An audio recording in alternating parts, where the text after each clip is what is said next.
एक ऐसी आयत जो आपने बहुत बार सुनी होगी, बहुत बार लोगों के मुँह से सुनी होगी, लोगों ने बताया होगा, प्रचार हुआ होगा और वो आयत आपको मिलेगी यूहन्ना की पत्री उसके 14 अध्याय उसके 6 पद में। वो आयत आपको मिलेगी यूहन्ना की पत्री उसके 14 अध्याय उसके 6 पद में और पता है उसमें क्या लिखा हुआ है?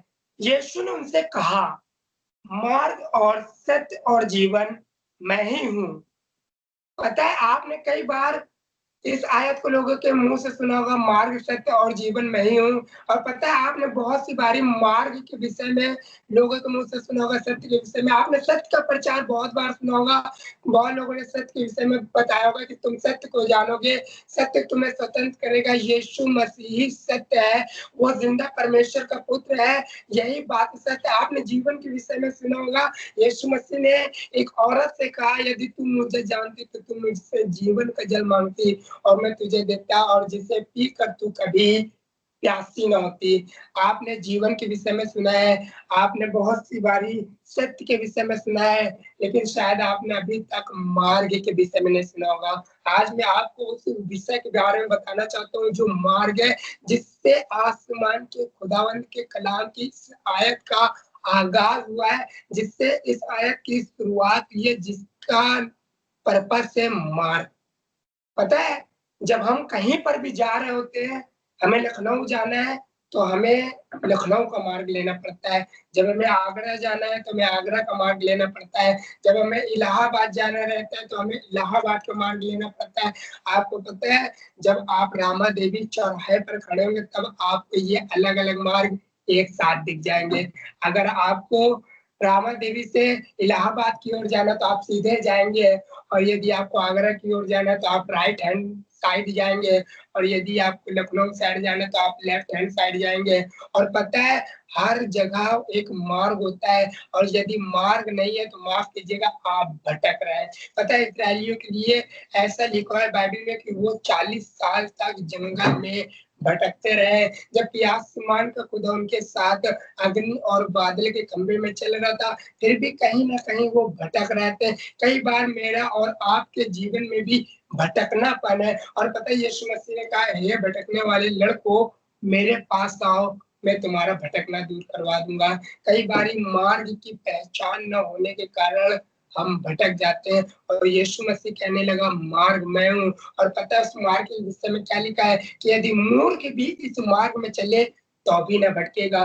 पता है यीशु मसीह उस मार्ग की बात कर रहा है, जो दुनियावी मार्ग नहीं है। यीशु मसीह उस मार्ग की बात कर रहा है, जो आसमान की ओर जाता है। यीशु मसीह उस मार्ग की बात कर रहा है, जो आसमान के दरवाज़ों की ओर जाता है। यीशु मसीह उस मार्ग की ओर जा रहा है, जो उस रास्ते की ओर जाता है, जो उस जगह की ओर जाता है, जिसके लिए उसने कहा कि मैं जाता हूँ, तुम्हारे लिए जगह तैयार करता हूँ। यदि न होती तो मैं तुमसे कह देता, जहाँ मैं रहता हूँ, वहाँ तुम भी मेरे साथ रहो। पता आसमान के खुदा ने अपनी मौत को इस दुनिया में अपने आप को कुर्बान करके एक मार्ग निकाला। कई बार हम ज़िंदगी में सोचते हैं, अरे यीशु मसीह ने तो कलवरी की क्रूस में हमारे लिए जान दे दी। यीशु मसीह ने तो हमारे लिए अपने आप को कुर्बान कर दिया, उसने तो हमारी बीमारियों के वास्ते कोड़े खा लिए। मैं आपसे बताना माँगता हूँ, यीशु मसीह ने न सिर्फ़ आपकी बीमारियों के वास्ते कोड़े खाए, न सिर्फ़ उसने आपके गुनाहों के वास्ते कलवरी की क्रूस सह ली, वरन उसने आपकी ज़िंदगी में एक रास्ता निकालने के लिए 3 दिन बाद इसलिए जी उठा, ताकि वो आपकी ज़िंदगी में एक ऐसा रास्ता निकाले कि आप मौत से फ़तेहमंद होकर आनंद जीवन में प्रवेश करें। पता है उसका कलाम बताता है, जो शरीर में मन लगाता है, वो मृत्यु है, वरन जो आत्मा में मन लगाता है, वो जीवन को पाता है। आसमान का खुदा तुम्हें वो जीवन जो कभी खत्म होने वाला जीवन नहीं है, पता है वो जीवन जो कभी खत्म नहीं होगा, वो जीवन देने के लिए इस दुनिया पर आया और उसने तुम्हारे लिए एक मार्ग निकाला ताकि तुम उस मार्ग में चलो और उस मार्ग में जब तुम चलो तो तुम आसमान के खुदा की हैकल में पहुंच जाओ, तुम आसमान के खुदा के घर में पहुंच जाओ। तुम्हारे जीवन से उसको वायदे पूरी हो कि जहाँ मैं रहता हूँ वहाँ भी तुम भी मेरे साथ रहो, जहाँ मैं इबादत करता हूँ वहाँ तुम भी मेरे साथ इबादत करो। वहाँ की सड़कें सोने की है, वहाँ पे रहना का स्थान बहुत अच्छा है। पता है गाना बीते समय में हम लोग गाया करते थे कि आसमान में होगा मेरा भी एक मकान। पता है आसमान में खुदा के लोगों, मेरी आवाज़ सुनने वालों, तुम्हारा एक मकान है। पता है उस मकान में प्रवेश करने के लिए काम करना पड़ेगा।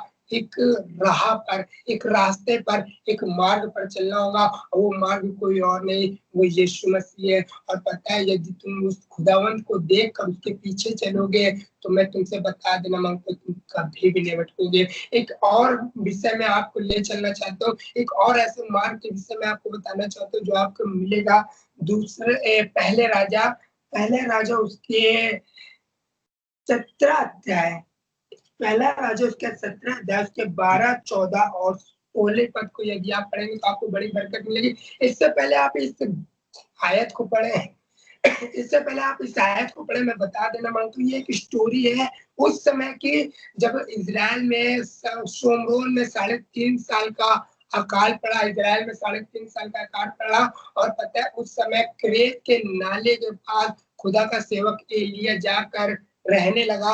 आसमान के परिंदे उसके लिए मांस और रोटी लाते थे और पता वो नाले का पानी पिया करता था। अब कोई रास्ता नहीं है, कहीं पे अनाज नहीं है, कहीं पे पानी नहीं है, हर तरफ सूखा पड़ा हुआ है, हर तरफ अकाल पड़ा हुआ है। अब तो क्रेत के नाले का भी पानी सूखने लगा है। पता आसमान के खुदा ने एलिया के जीवन से एक बात कही। एलिया से कहा, एलिया देख मैं तेरे लिए एक मार्ग निकालूंगा, तू भूखा रहता है लेकिन मैं तेरे लिए मार्ग निकालूंगा ताकि तू भूखा न रहे, तो प्यासा रहता है मैं तेरे लिए मार्ग निकालूंगा कि तू प्यासा न रहे। जा सारपत की नगर में जा, मैंने तेरे लिए वहां इंतजाम किया। खुदा के लोगों में तुमसे आज कह देना मांगता हूँ, यदि तुम्हारी जिंदगी में कोई ऐसी बात है, यदि तुम्हारी जिंदगी में कोई ऐसी चीज है जो बार बार तुम्हें निराश करती, तुम्हें परेशान करती, बार बार तुम्हें खुदा की राह से भटका देती, खुदा की राह से दूर करती है, मैं आज तुमसे कह देना मांगता हूँ कि आज आसमान के खुदा के आगे अपने घुटने को टेक दो। आज के दिन वो तुम्हारी जिंदगी से एक ऐसा मार्ग निकालेगा, आज के दिन वो तुम्हारी जिंदगी से एक ऐसा रास्ता निकालेगा कि तुम आसमान के खुदा के उस मार्ग में चल के न तो भूखे होगे न प्यासे हो गए और अनंत जीवन के अधिकारी बन जाओगे। पता है एलिया जब सारपत नगर में जा रहा था, पता है इसको एक औरत मिली, उसका नाम कुछ इस तरह है कि सारपत की विधवा। पता है इसके मन में कोई अच्छी सोच नहीं थी, बड़ा गंदा सा ख्याल रह के ये वहां पे एक काम कर रही थी कि वहां पर लकड़ियां बिन रही थी। और पता है जब ये लकड़ियां बिन रही थी तो आसमान के खुदा के दास ने से बात कही कि जा मेरे लिए पानी ले आ। जब आसमान का खुदा तुम्हारे लिए रास्ते निकालेगा तो वो न सिर्फ तुम्हारे लिए रास्ते निकालेगा, वो तुम्हारे द्वारा किसी न किसी का रास्ता निकालेगा। खुदा के लोगों पता है जब उसने इससे कहा जा मेरे लिए पानी लिया, पता है वो पानी लेने के लिए जैसे मुड़ी और पता है उससे रोक कर कहने लगा कि जा मेरे लिए थोड़ा सा रोटी का टुकड़ा भी लेते आना। पता है वो औरत ने उससे ये नहीं कहा कैसी बात कर रहे हो, आपको पता है 3.5 साल का काल है, सारे कुएं, सारी नदियां, सारे नाले सूख गए, पानी तो बड़ी मुश्किल से मैंने जैसे तैसे बचा के मांग मूंग के इकट्ठा कर रखा है, लेकिन तू रोटी की बात कर रहा है, मेरे पास तो रोटी नहीं है। लेकिन पता है इसने इससे कोई सवाल कोई जवाब नहीं किया, ये गई और पता है जो एक रोटी का टुकड़ा और एक पानी का कटोरा लेकर खुदा के दास के पास आई। पता है जब आसमान के खुदा के दास के लिए आसमान के खुदा ने रास्ता निकाला तो पता है एक काम हुआ कि सारपत की विधवा की जिंदगी में भी एक रास्ता निकला। पता है ये क्या सोच कर लकड़ी बन रही थी, इसके घड़े में एक मुट्ठी आटा था, इसकी कुप्पी में थोड़ा सा तेल था। पता है बस सोच रही थी कि मैं इस कुप्पी के थोड़े से तेल से एक रोटी बनाऊंगी, शायद पराठा या पूरी बनाऊंगी और खुद खाऊंगी, अपने बच्चे को खिलाऊंगी और मर जाऊंगी। खुदा को ये बात भाई नहीं, लेकिन आसमान का खुदा तो तुम्हारी जिंदगी में एक रास्ता निकालना जानता है। वो तो तुम्हारे लिए एक योजना बनाए रखे हुए, वो तो तुम्हारे लिए मार्ग निकालने की कोशिश करता है। और पता है जब ये सोच रही थी कि मैं जाऊंगी थोड़ी सी लकड़ियां बिनूंगी, आग लगाऊंगी, रोटी बनाऊंगी, खाऊंगी और बच्चे को खिलाऊंगी और मर जाऊंगी। पता है ये सोच से ये लकड़ियां बिन रही थी, लेकिन खुदा का दास इसके पास आया और कहने लगा मुझे पानी और एक रोटी का टुकड़ा दे दे। पता है जब ये एक रोटी का टुकड़ा और पानी लेकर उस खुदा के दास एलिया के पास दी, पता है उस खुदा के दास ने उससे एक बात कही और जो वो बात आपको मिलेगी खुदा के कलाम में पहला राजा 17 के 12 पढ़ने में। पता है उसने उससे एक बात का एलिया ने उस विधवा से एक बात कही, उसने उससे कहा तेरे परमेश्वर यहोवा के जीवन की शपथ, पता है मेरे पास एक रोटी भी नहीं है, केवल घड़े में मुट्ठी भर मैदा और कुप्पी में थोड़ा सा तेल है।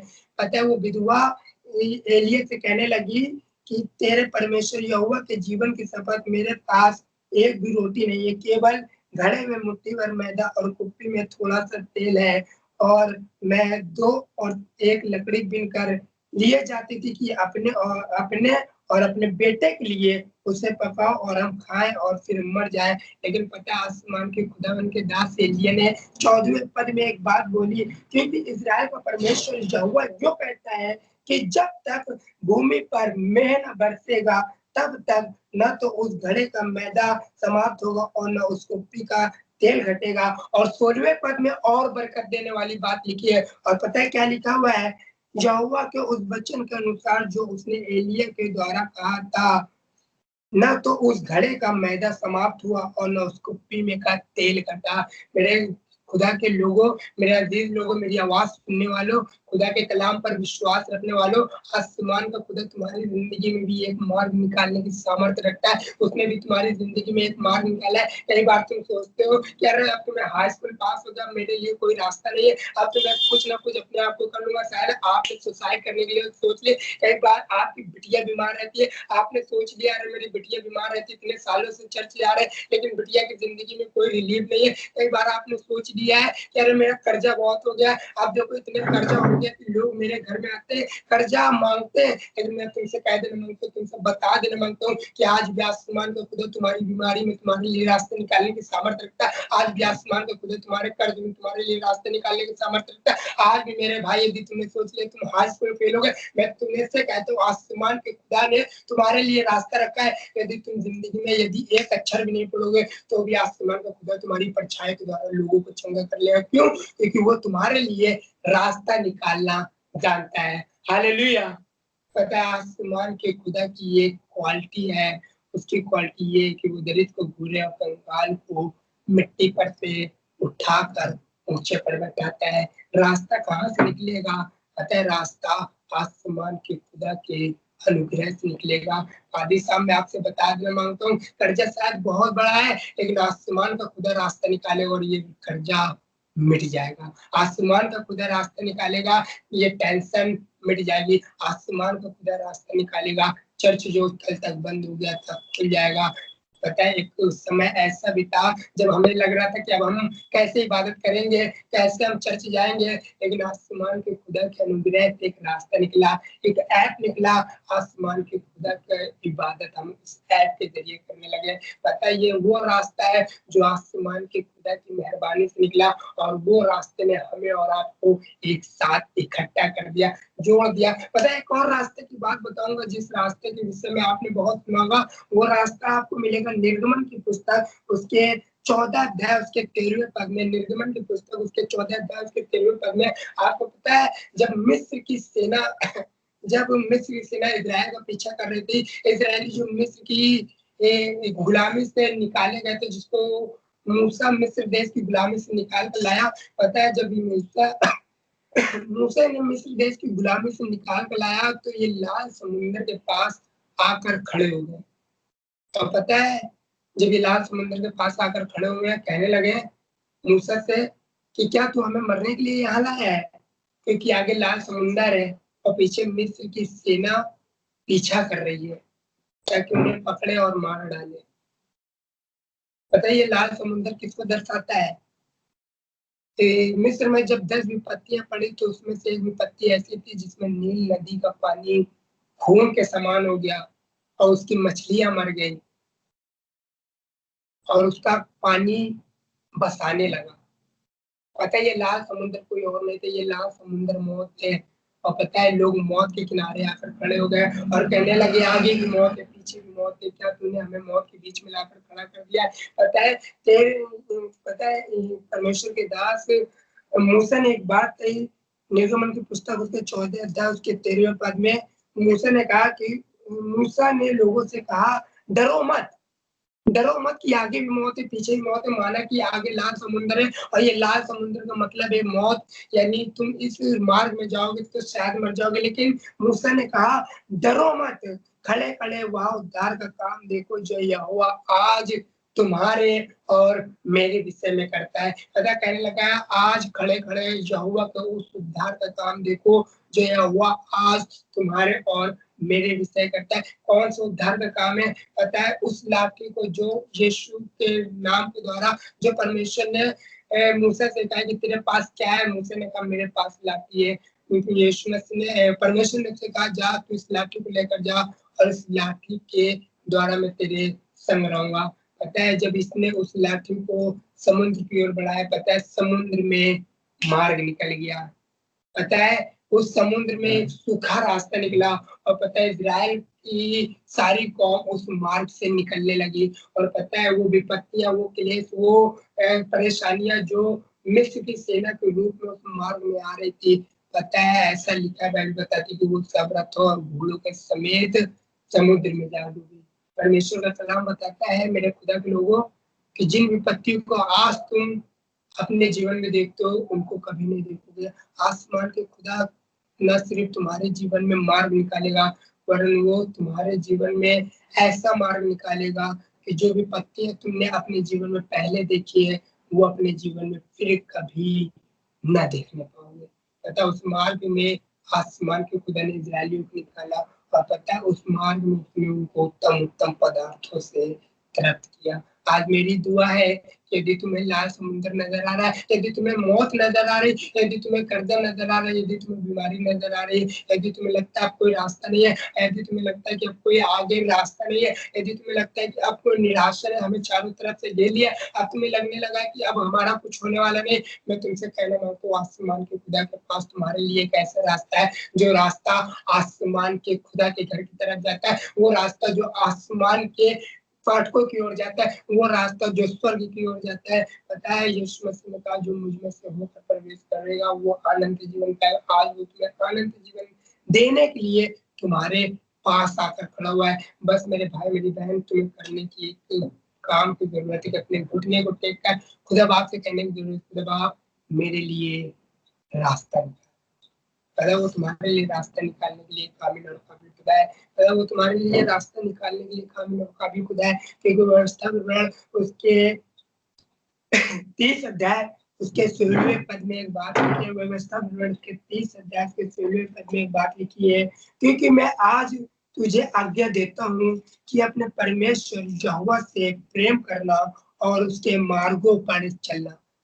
क्योंकि आज मैं तुझे आज्ञा देता हूँ कि अपने परमेश्वर यहोवा से प्रेम करना, उसके मार्गों पर चलना और उसकी आज्ञा विधियों और नियमों को मानना, जिससे तू जीवित रहे और बढ़ता जाए और तेरा परमेश्वर यहोवा उस देश में जिसका तू अधिकारी होने को जा रहा है तुझे आशीष दे। पता है एक गाना हम लोग गाते थे, सिय्योन देश हमारा है देश, रहते हैं हम परदेश, जाएंगे हम उसके देश। पता है परमेश्वर में एक देश ले जाना मांगता है जिसके हम अधिकारी होंगे। पता है उस देश में जाने के लिए हमें एक मार्ग में चलना पड़ेगा। वो मार्ग जो यीशु मसीह है। यीशु मसीह ने कहा मैं मार्ग हूँ और जो इस मार्ग में चलेगा कभी ना भटकेगा, कभी ना भटकेगा। एक मार्ग और आपको बताना मांगूंगा और इस मार्ग के विषय में बता के आपको खत्म करूंगा। पता है एक समय की बात है जब इजराइल में अकाल पड़ा और पता है इजराइल में न सिर्फ अकाल पड़ा, आराम आराम की सेना, आराम के राजा ने इजराइल को चारों तरफ से घेर लिया। जब आराम के राजा ने इजराइल को चारों तरफ से घेर लिया तो पता है वहां के लोग अपने बच्चों को मार कर पका कर खाने लगे। और पता है उस समय एक काम हुआ, वहां पर कुछ कोढ़ी थे, वहां पर 4 कोढ़ी थे जो फाटक के पास बैठे हुए थे और उनके विषय में क्या है, 4 कोढ़ी फाटक के बाहर बैठे थे, वे आपस में कहने लगे हम तो यहाँ बैठे बैठे मर जाए, यदि हम काहे नगर में जाए तो वहां मर जाए क्योंकि वहां अकाल पड़ा है, और यदि हम यहाँ बैठे बैठे मर जाए तो भी मर ही जाएंगे। इसलिए आओ हम आराम की सेना में पकड़े जाए, यदि वो हमको जिलाए रखे तो हम जीवित रहेंगे और यदि वो हमको मार डाले तो हम मर जाएंगे। पता है ये कहने लगे मरना तो हमको है ही है, क्यों ना हम नगर के भीतर जाकर मरे। हो सकता है यदि आराम का राजा हमें जीवित रखे तो हम जीवित रहेंगे, नहीं तो हमें मरना तो ही है। पता है ये वो कोढ़ी है, कोढ़ एक पाप को दर्शाता है। पता है ये वो कोढ़ी है जिनको जब मार्ग से निकलते हैं तो इनको नापाक नापाक नापाक कहते हुए निकलना पड़ता है। पता है ये वो कोढ़ी है, जब कोई उनको देख लेता है तो इनसे इतना दूर भागने लगता है कि इनकी परछाई भी उनकी तरफ न पड़े। पता है ये वो कोढ़ी है, जब मार्ग से निकलते हैं तो इनको एक शब्द बोलकर निकलना पड़ता है, नापाक नापाक नापाक। और पता है ये वो कोढ़ी जिनके जीवन में कोई आशा नहीं है, ये वो कोढ़ी जिनके जीवन में बहुत सी निराशा है, ये वो कोढ़ी जिनके जीवन में कोई रास्ता नहीं है। पता है जब किसी को कोढ़ हो जाया किया करता था, उसको नगर के बाहर निकाल दिया जाया किया करता था। उनका नगर अलग होता था, उनका रास्ता अलग होता था, उनकी चीजें अलग होती थी। लेकिन पता है ये कोढ़ी आपस में फाटक के पास बैठ कर एक बात कर रहे हैं कि आओ हम नगर के भीतर जाएं। क्यों? क्योंकि अकाल तो पड़ा ही है, क्या पता हम नगर के भीतर जाए और आराम के राजा ने यदि हमें जिंदा रखा तो हम जीवित रहेंगे, नहीं तो मरना तो हमें है। ये पता है जब ये नगर के भीतर प्रवेश कर रहे थे तब एक काम हुआ। जब ये नगर के भीतर प्रवेश कर रहे थे तो आराम की सेना को लगा कि मिस्री इजरायलियों ने मिस्र के कुछ राजाओं को शायद बुलाया है और वो शायद हमें खदेड़ देंगे। पता है ये डर के भाग गए। पता है जब इन लोगों ने एक मन किया, इन लोगों ने जब अपने मन को डिसाइड किया कि हम उस मार्ग में जाएंगे जिसमें शायद हमें जीवन मिल जाए। पता है एक काम हुआ कि जब ये उस मार्ग में जाने लगे तो पता है जब ये मार्ग में जा ही रहे थे तो आराम की सेना को लगा कि लगता है कोई बड़ी सेना हम पर धावा बोलने वाली है। और पता है उन्होंने अपने ऊंट, अपने गधे, अपने कपड़े, अपने खाने पीने की वस्तुओं को छोड़कर भाग खड़े हुए। पता है जब वो भाग गए, जब वो उस नगर से भाग गए तो कोढ़ियों ने देखा कि यहाँ पर तो कोई है नहीं। पता है उन्होंने देखा कि सोना, चांदी, खाने-पीने की सारी बहुमूल्य वस्तुएँ हैं। पता है उन्होंने आपस में डिसाइड किया कि क्यों ना हम इसका समाचार जाकर उन लोगों को दें जो इज़राइल में हैं। पता है इन्होंने जाकर सारा सुसमाचार दिया। ये वही लोग हैं जिनके जीवन में बड़ी निराशा थी, ये वही लोग हैं जिनके जीवन में कोई आशा नहीं थी, ये वही लोग हैं जिन्हें लोग नापाक कहते थे, ये वही लोग हैं जिन्हें की परछाई से लोग भागा किया करते थे। आज वही लोग लोगों के पास जा रहे हैं और कहने लगे कि मैं उस नगर में गया, कोई नहीं मिला। वहाँ पे सिर्फ ऊँट और गधे मिले हैं, वहाँ पे सिर्फ घोड़े और गधे मिले, बहुमूल्य वस्त्र मिले, वहाँ पे खाने-पीने की वस्तुएँ मिली है। पता है इस कोढ़ियों ने जब इस बात को बताया तो उस राजा ने, जो इज़राइल का राजा था, उसने अपने एक कर्मचारी को भेजा और उसने इस बात को पुख्ता कर लिया कि सचमुच वहाँ पे कोई नहीं है। और पता है जब वो वहाँ पर गया तो वहाँ पर जो इतना अकाल पड़ा था कि लोग अपने बच्चों को मार के खा रहे थे, वहाँ पे कौड़ियों के भाव में जौ और अन्न मिलने लगा। पता है जब आसमान का खुदा तुम्हारी ज़िंदगी में मार्ग निकालेगा, तो वो तुम्हारी ज़िंदगी में ऐसा मार्ग निकालेगा कि यदि तुम्हारी ज़िंदगी में ऐसी निराशा है, जिससे तुम्हें लगता है कि तुम निकल नहीं पाओगे, वो तुम्हें उस निराशा से निकालेगा। तुम्हें यदि लगता है कि अपनी इस निराशा में पड़े-पड़े मर जाएँगे, तुम्हें उसको मौत की वादियों से निकाल लेगा।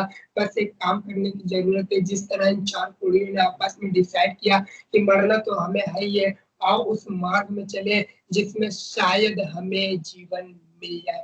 मैं तुमसे बताना माँगता हूँ, यदि तुम उस मार्ग में चलोगे, तो तुम ना तो भटकोगे, वरन जब तुम उस मार्ग में चलोगे, तो तुम जीवन पाओगे और बहुतायत का जीवन पाओगे और अनंत जीवन पाओगे। और पता है तुम्हें आसमान का खुदा एक ऐसा जीवन देगा, जो तुमसे कभी कोई छीनने वाला ना हो सकेगा। आसमान का खुदा तुम्हें जीवन देना चाहता है, आसमान का खुदा तुम्हें बहुतायत का जीवन देना चाहता है। बस मेरी दुआ है कि तुम उस मार्ग की ओर अपने कदम को बढ़ा लो, जो मेरे परमेश्वर की ओर जाता है। उस मार्ग की ओर अपने कदम को बढ़ा लो, जो आसमान के खुदा के घर की ओर जाता है। उस मार्ग की ओर अपने कदम को बढ़ा लो, जो तुम्हें ज़िंदगी की ओर ले जाता है। उस मार्ग की ओर अपने कदम को बढ़ा लो, जो तुम्हें मौत के बंधनों से आज़ाद करता है। पता है कई बार निराशा आती है, कई बार आशा टूट जाती है, कई बार बड़ी निराशा हमें चारों तरफ से घेर लेती है, लेकिन शुक्रगुज़ारी करो आसमान के खुदा की कि उसने कह दिया अपने कलाम में कि आशा में आनंद, क्लेश में स्थिर और प्रार्थना में नित्य लगे रहो। यदि तुम प्रार्थना में लगे हुए, तुम क्लेश में स्थिर हो, तो यकीन मानो तुम्हारी आशा तुम्हारी ये रास्ता निकालेगी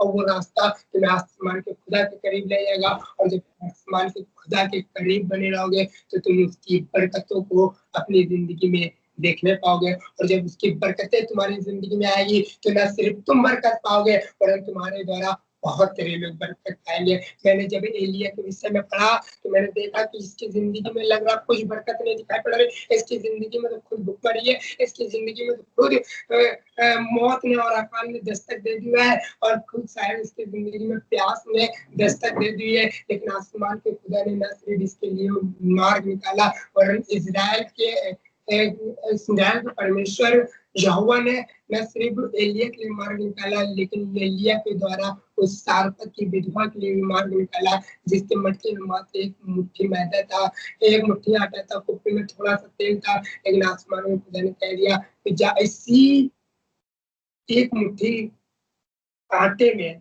तेरे लिए बहुत सी बरकत निकलेगी, इसी थोड़े से तेल में तेरे लिए बहुत सी बरकत निकलेगी, और जब तक अकाल न खत्म हो जाए तब तक तुम उसमें से तृप्त होते रहोगे। खुदा के लोगों, आज मैं तुमसे कह देना मांगता हूँ, यदि तुम्हें लग रहा है कि जिंदगी में कोई आशा नहीं, निराशा है, मैं तुमसे कहना मांगता हूँ आसमान के खुदा ने तुम्हारी जिंदगी में किसी न किसी सत्य को भेजा है। आसमान के खुदा ने तुम्हें अपने वचन से किसी न किसी एक ऐसे कलाम को भेजा है जो आज तुम्हारी जिंदगी में ऐसा काम करेगा कि तुम्हारी जिंदगी में एक ऐसा रास्ता निकालेगा जो तुम्हें फिर देश ले जाए, जो तुम्हें स्वर्ग ले जाए, जो तुम्हारे लिए ऐसा मार्ग खोल दे जो तुम्हें आनंद जीवन की ओर ले जाए। मेरी दुआ है खुदा के लोगों कि तुम्हारी जिंदगी में यदि कोई रास्ता बंद है, यदि तुम्हें लगता है कि यह रास्ता आम नहीं है, क्योंकि बहुत सी जगहों में लिखा रहता है यह रास्ता आम नहीं है, यह रास्ता खास है, और पता है आसमान के खुदा के लोग आप खुदा उनकी नजर में खास है। और मैं आपसे बता देना मांगता हूँ आप खुदा की नजर में इतने खास है कि वो आपके लिए हर एक रास्ता खोलने की